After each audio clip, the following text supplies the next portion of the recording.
Hello learners, I am Dr. Subodh Kesharwani, working with Indira Gandhi National Open University in School of Management Studies. The topic which we are going to talk today is methods of e-payment. This is part of our course called BCOS 184 e-commerce, and today we are going to talk more about what exactly the e-payment is and what are the methods which are going to play a very important role as far as e-payment is concerned. So prior to going into the depth of this e-payment, let's have a close look on what exactly the digital payment system is. The way things are changing right now, the way we are moving from brick and mortar system to click and mortar system, the technology enabled model is coming up. The payment is going to play a very important role. So taking into consideration, I think this understanding the digital payment system is very important ingredient as far as the learners are concerned, because when you talk about e-commerce, when you talk about m-commerce, there is a great role of payment, and the payment is digitally made, and the customers are located at different places, so their plastic money, their wallets, the banking transactions are quite important into it. So anyway, I think payments can be made through digital modes where both players and payee make use of the technology to send and receive money. The requirement of hard cash is being eliminated in the system of digital payment.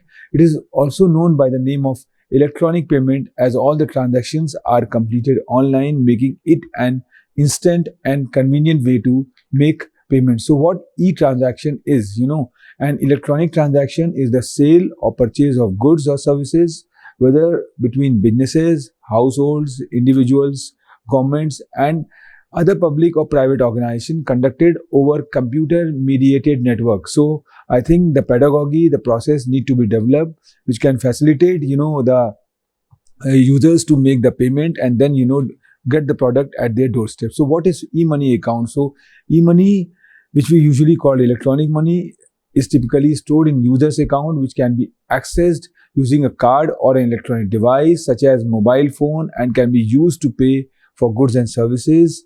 E-money therefore operates in some respects like a bank account. So what are e-business applications? I think e-business applications are web-based applications that can be implemented to perform tasks for businesses. Common e-business applications provide some way for a company to interact with consumers on the web or to perform tasks related to meeting consumer needs, such as online tracking or postal shipment. So what we observe that so that digital payment is a very important ingredient as far as e-commerce is concerned.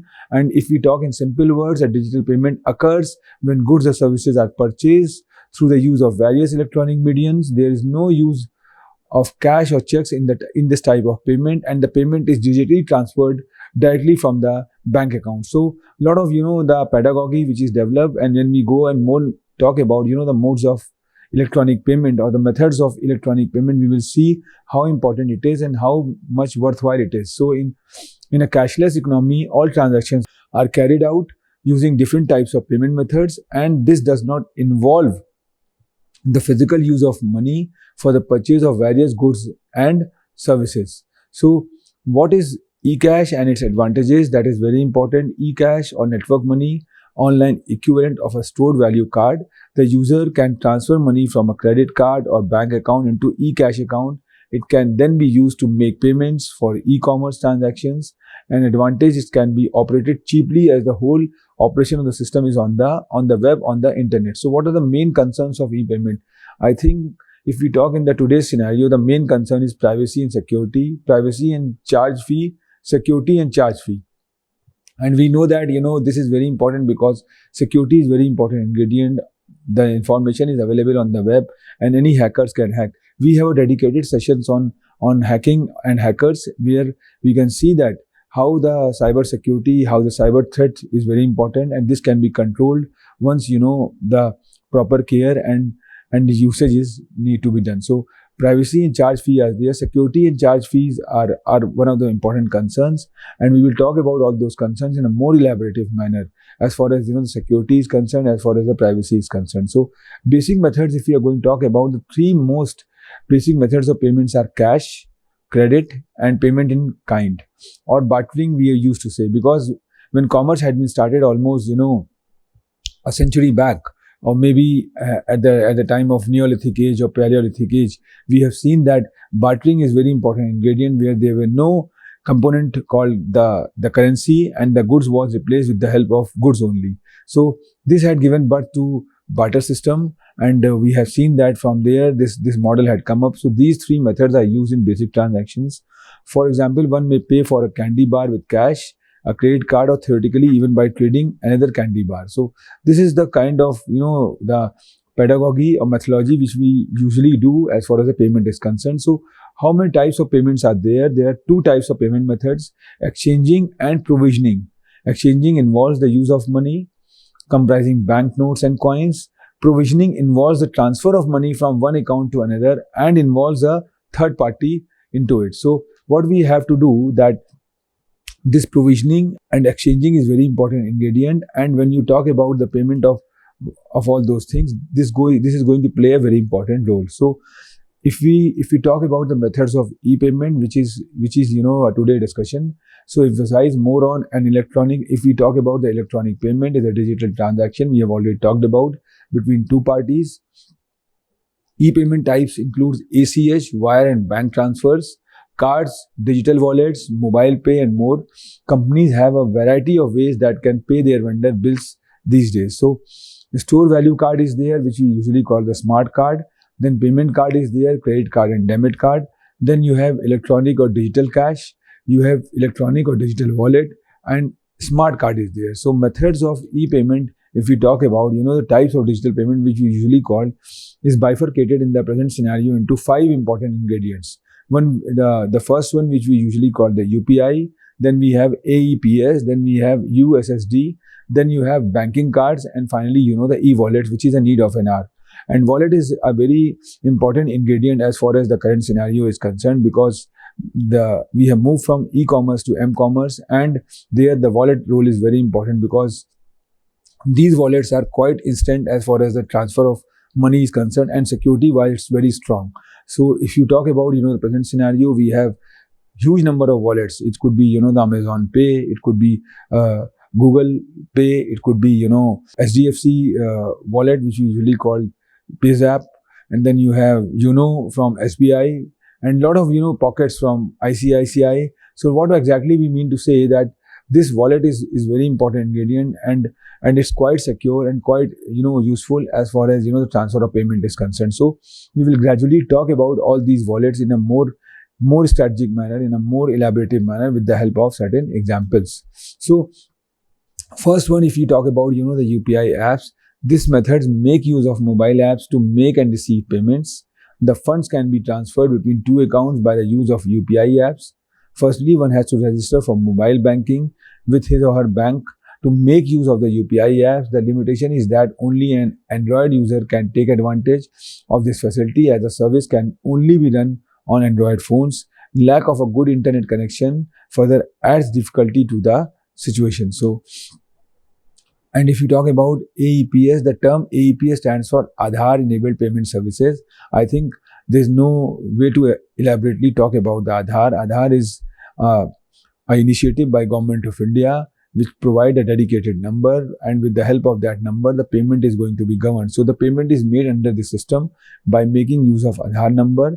This results in the bank-to-bank transaction under which the payment is deducted from the payer's account and is credited to the payee account. So if you talk about USSD, it is a mobile banking based digital payment mode, but you do not need to have an Android based smartphone or internet connection to use USSD. So if we talk more about USSD, it stands for Unstructured Supplementary Service Data Banking. This service can be used for various financials and non-financial operations such as checking balance, sending money, changing MPIN, and getting MMID.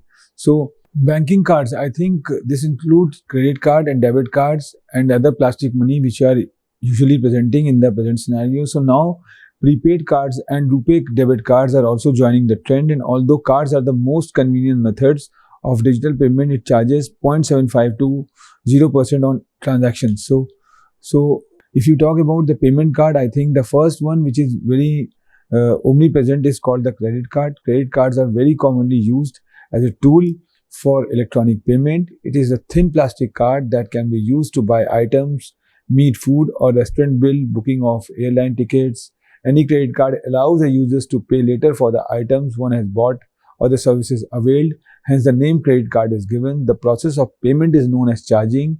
Charging means that one user had paid for the items, his or her credit card, by promising to pay when the user had signed the credit card receipt. Credit card are normally used for from bank or any authorized authority. So if you see, I think the omnipresent is the platform which is going to develop by the Visa or by the Mastercard, or if you talk in an Indian perspective, I think RuPay is something which is recently created. So these kind of platform which are there, which can provide the technology to the banks to use the credit card. So security issue, if you talk about, I think taking care of one's credit card receipt, the credit card should not be out of one's sights. Losing a credit card, keeping two different credit cards in different places while traveling, security issues while shopping online, taking care of old previously used credit cards. So if you talk about the debit card also known as bank card, plastic card or check card, is a plastic payment card that can be used instead of cash when making purchases. It is similar to a credit card, but like a credit card, the money comes directly from the user's bank account when performing a transaction. So for debit card, you have to have a money in your bank account, and until then only the money is going to be debited from the account. Whereas if you talk about the credit card, you don't have a money, but you get the credit from the bank. So thing is that without having the money in your bank, you can do the shopping through the credit card. Whereas as far as the debit card is concerned, you require a money in your bank account. So payments using a debit card are immediately transferred from the cardholder designated bank account only if sufficient balance is available. If not, the transaction will be failed. Debit card usually allow for instant withdrawal of cash, acting as an ATM card for withdrawing cash.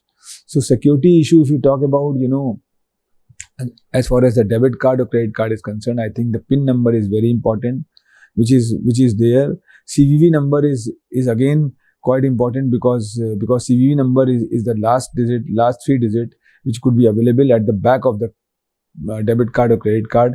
Then change default PIN is there, which we used to do it, and which can generated by your end. And card and pins are kept separate, and we can call the helpline immediately if we require it, and apply for the mobile alerts, or the SMS messages are concerned when you do the transaction. So, and there are certain rules which you have to follow. So this is something which is very important. Now the very important thing which had come up in the present scenario is the e-wallet. E-wallet are the easier and faster way to make payments, but as in the case of UPI payment, there is need for Android-based smartphones and stable internet connections for making or receiving payment through e-wallet. On the whole, the rise of fintech companies has led to the increased use of digital payment methods in India. Some of the commonly used e-wallets are Paytm, Freecharge, State Bank, where I have talked about the Amazon Pay, the Google Pay, all these the e-commerce portal, or RuPay. So these are the the wallets which are very omnipresent in the present scenario and provide flexibility, provide the users to do the e-commerce and do the shopping, or as well as do the other things. So if you talk about digital wallet, I think electronic digital wallet are electronic wallet or e-wallet defined as an encrypted medium for storage or holding credit card and other confidential financial information that can be used to complete electronic transaction without re-entering the stored data at the time of transaction itself.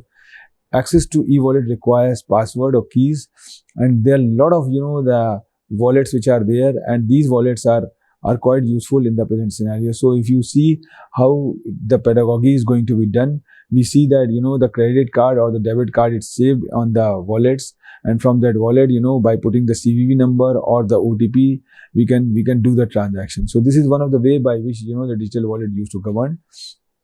And if you talk about the functions of digital wallet, managing of one's payment and accounts, getting of offers from traders one knows and can depend upon, storage of digital receipts and warranty informations, getting of alerts about one's account and one's spending.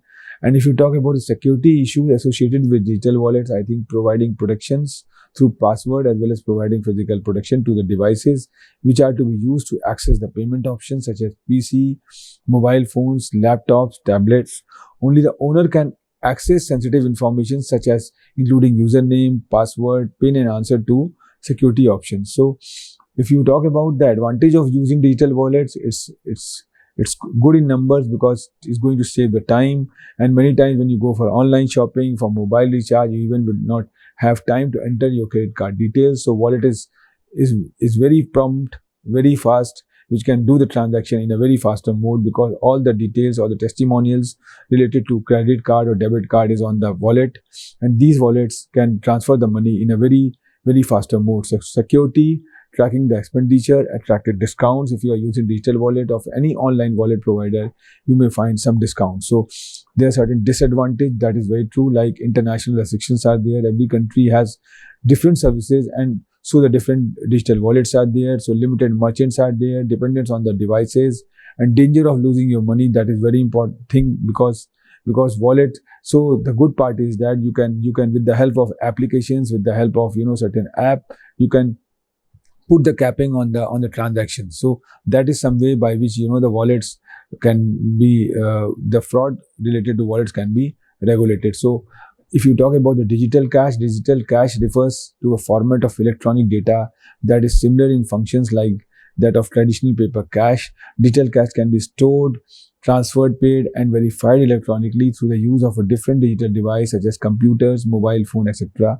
And what we observe that if you talk in the present scenario, the Bitcoin or the cryptocurrency, or the virtual currency which is going to be created by some of the social networking sites like Facebook is coming up with their own virtual currency called Libra. So the intention is very clear. That time had come where the virtual currency is going to come up, and these virtual currencies, which we usually call the Bitcoin, and are used with the help of this blockchain technology. So blockchain is a new technology which is regulating these virtual currencies, and this virtual currency is going to be useful with the help of that. So there are certain points which we have to remember, like traditional paper or cash. The model of digital cash also involves three parties, that is customer, trader, and bank. So the digital cash cannot be manipulated and refused by user illegally. Digital cash ensures privacy or untraceability. The digital cash can be transferred between different customers without involvement of the bank before finally deposited into the customer's bank account. Trader can verify the validity of e-cash without involvement of the bank. Without the bank interference, a user can subdivide an amount of e-cash in a given amount into smaller subdivisions of e-cash. The security of e-cash does not depend on any physical or geographical locations or special devices. So if you see this particular image, you will find out the bank is in a different mode with, and then you have issue of digital cash. Person A is there, then you have digital cash, and then person B is there, and then you ask for the payment. So this is the pedagogy where you find out the interrelation is there, the linkage between the bank and vis-a-vis the person A and person B is there, and how the digital cash is moving from one place to one another, and then they are asking for the payment. So what I mean to say, this is the way of by which digital cash or the virtual currency is there. Then you have got another way of doing the thing which we usually call the smart card. A stored value card is a payment card with a monetary value stored on the card itself, not in an external account maintained by financial institutions. Stored value cards differ from debit cards where money is on deposits with the issuer, and credit cards which are subject to credit limits set by the issuer. Another difference between stored value cards and debit and credit card is that debit and credit cards are usually issued in the name of individual account holder, while stored value cards may be anonymous, as in the case of gift cards. Stored value cards are prepaid money cards and may be disposed when the value is used on the card value, may be topped up, as in the case of telephone calling cards, or when used as a fare card. So like Amazon gift card, or the metro ticket cards, or the market which we usually call the big bazaar, or other, they also give the cards. So these cards are two types: closed loop stored value card and open loop stored value card. So if you see the digital payment system advantages in an Indian scenario, there are various advantages being offered by the digital payment methods, which are gradually explained, like easy and convenient. All the hassles connected with the cash dealings are eliminated. In case of payment, by digital payment. Therefore, round trips to the ATMs are reduced. All you need to do is carry your mobile phones or cards. Send and receive money from anywhere. The flexibility provided by the digital payment method is wide. This helps in transaction anytime, anywhere. And if you talk about the tax discount, many tax discounts have been initiated by the government in order to promote the digital payment methods in India. Written records of transaction, if you talk about, it is very common for us to lose track of our cash spending, even if we keep proper records. It is a time-consuming process. The payment through digital methods automatically keep written records of the transaction process by us. So this is the thing. There are certain advantages and good number of advantages coming up because the way e-commerce is penetrating or coming up. I think there is a great use of electronic payment and different modes of electronic payments, or the rather we can say the methods of e-payment is very useful because based on the circumstances, based on the scenario, based on the locations, based on the jurisdictions, I think every methods of payment have its utility. Somewhere you find out the debit card is going to be quite useful. Somewhere you find out the credit card is going to be useful. Wallets are quite useful where the smartphone is coming into picture, and majority of transaction which we usually do in India, I think there's a great usage of smartphones.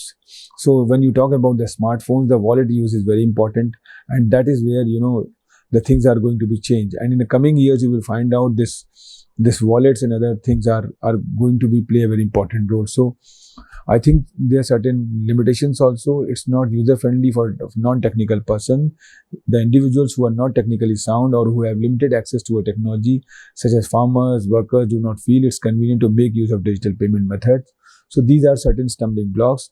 A risk of data theft. Hackers break down the servers to get access to your personal information, which they use to steal money from your account. Overspending. The limited cash available in wallets make you think twice before spending. So with cards, all your money is always with you, which leads to be overspending. So anyway, I think the model need to be changed, and the time had come where we try to wind up what exactly we have done it. And if you see, the digital revolution is at its active stage, thereby providing an easy way to go for digital payment. I think fintech companies are making the most use of it, showing a positive trend in the growth of non-banking financial companies, credit cooperative societies with more than 100 crores active mobile connections and more than 22 crores smartphones. India is playing a major role in the field of digital payment system, and this number is rapidly increasing with a faster internet speed, and the digitization of remote areas is further adding grace to the whole process. So I think the time had come where you find out that there's a digital revolution, there's a e-commerce penetration in a more number. So this can give birth to the going for the electronic payment, and this electronic payment is very important ingredient in the present scenario. I have already talked about that in the coming years you will find out that this is going to play a very important role because the majority of transaction would be governed through electronic mode, and this online mode of making the payment is quite useful. I think in our coming session, we are going to talk more about how the security is going to play a very important role, how the usage is there, because when you talk about e-commerce, I think e-commerce is very holistic term, is a very robust term. And when you talk about the e-commerce, it's not merely just commerce, but it's one step ahead to that, talking more about, the customers, how you're going to benefit the customer, how you're going to safeguard the customers, their money, protect them and provide them a flexibility so that they can get the better services. And recapitulation is there where the intention of the supplier is not to just sell the product, but something more to that. And when you talk about e-commerce is something which is a complete basket of solutions given to the consumer. Thank you very much.